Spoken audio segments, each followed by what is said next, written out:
Yo, what's up mga utol, mga kapatid? Welcome back again sa ating YouTube channel, no. Thanks God kasi kahit papaano meron tayong boses, no. So nakaraan, yung last na upload natin talagang wala tayong boses talaga noon. Talagang paus na paus tayo, no.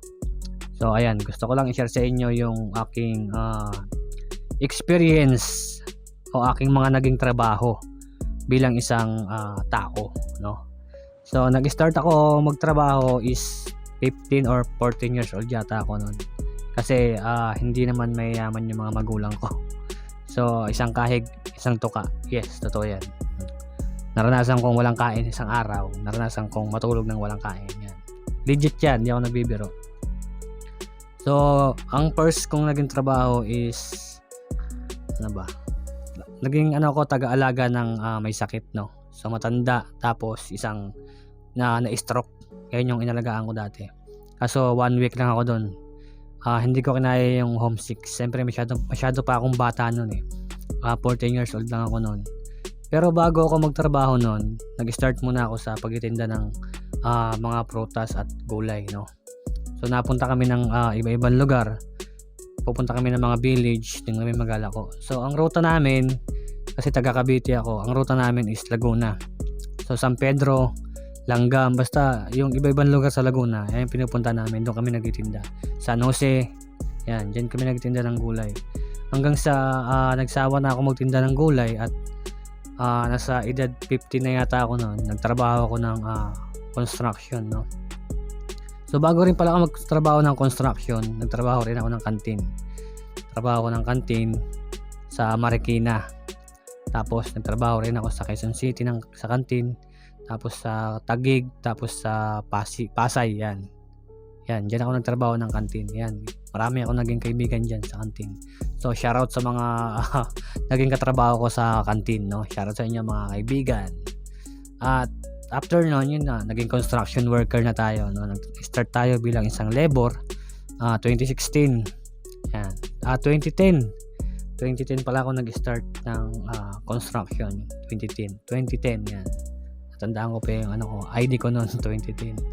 So dati kasi hindi pa uso yung mga camera, yung mga cellphone na may camera, hindi pa uso yun. So yung keypad lang dati yung gamit nating cellphone, no. So lang, clan lang. Wala pang GC, wala pang Messenger. Tapos ayun. First time ko magtrabaho ng construction, nilagnat ako kasi ang hirap ng trabaho. After noon, siyempre habang tumatagal, nasasanay na yung katawan natin hanggang sa ayun, nagkaroon na tayo ng muscle. At yun na, nagtuloy-tuloy na yung trabaho ko ng construction. Yun, iba-ibang lugar. Nakarating ako ng Alabang, Quezon City, Pasig, basta iba-ibang lugar. Dito sa Cavite naman, Tansa, Gentry, Naik, yan, iba-ibang lugar na. Tapos hanggang sa naging pintor naman ako.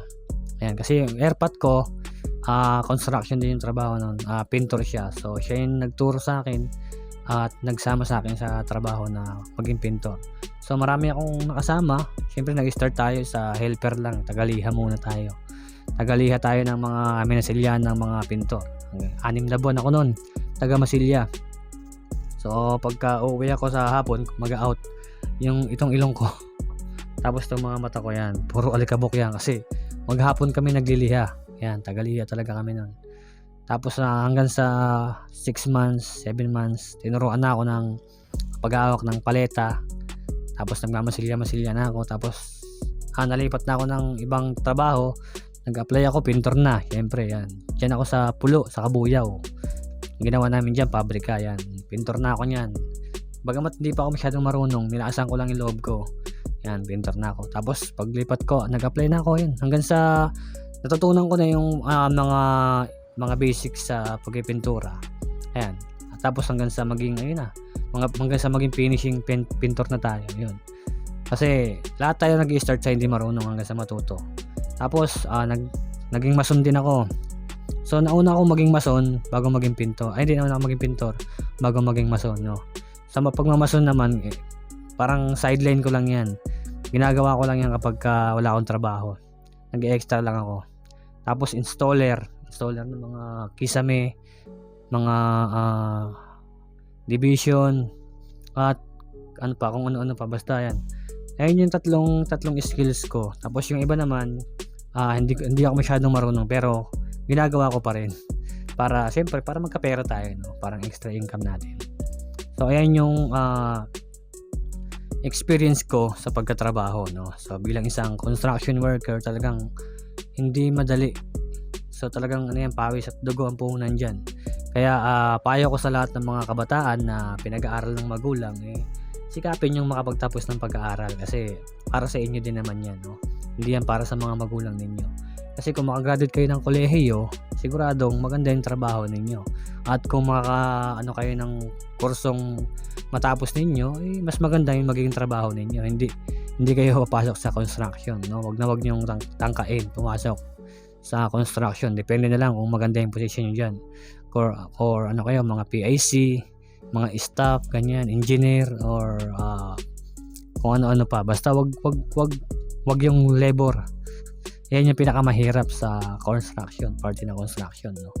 So ayun lang mga kapatid, mga kapatid, yan lang yung share ko sa inyo sa aking trabaho bilang isang construction worker o yung uri ng aking mga trabahong napasukan. So ayun lang, God bless everyone.